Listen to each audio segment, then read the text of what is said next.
অবিকৃতময় এক দুৰ্গেয় প্ৰতিজ্ঞা। নাৰী মই তথাপি নহওঁ নাৰী, সেই নাৰী মনৰ আকাশে যাৰ ক্ষণে ক্ষণে বৰণ সলায়।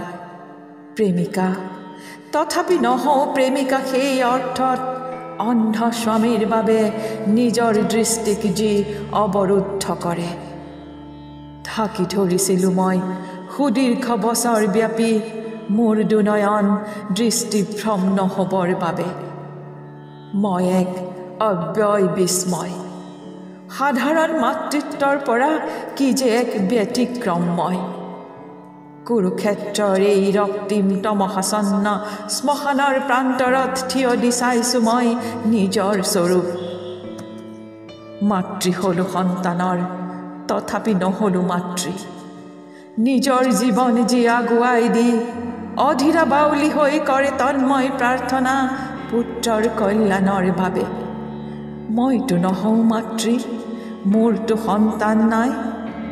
এশ পুত্ৰ সি এক হাঁহি উঠা কথা, এশ দুঃস্বপ্নৰ সি যে এক কাল আবিৰ্ভাৱ, সুখৰ স্বপ্নৰ বাবে নিমিলিত কৰোঁতে নয়ন।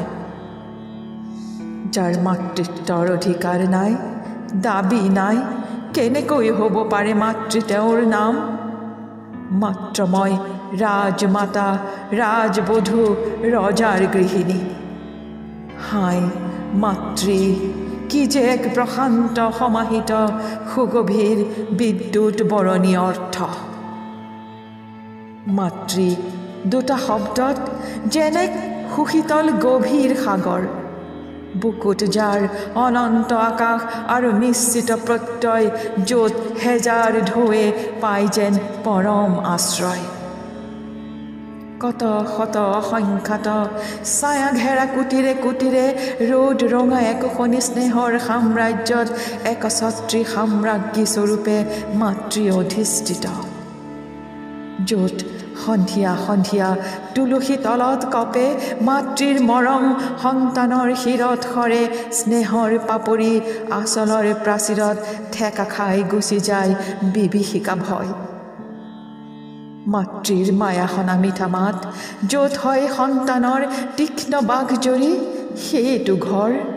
হাই মিঠা আকাংক্ষাৰ মোৰ সেই ঘৰ ক'ত?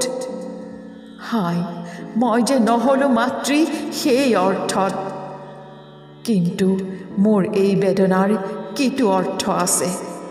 হস্তিনাপুৰৰ মই ৰাজবধূ হোৱাৰ পূৰ্বে এক পুত্ৰই জৰায়ুত সংগোপনে ল'লে আহি ঠাই।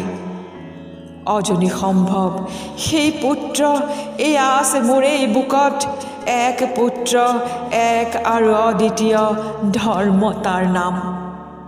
তেন্তে তেন্তে দুখ কিয়?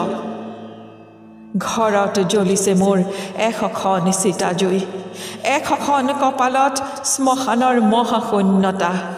কিন্তু চিতাৰ কুকুহা আজি পৰা নাই জ্বলাব ৰিক্ত এই এখনি পথাৰ।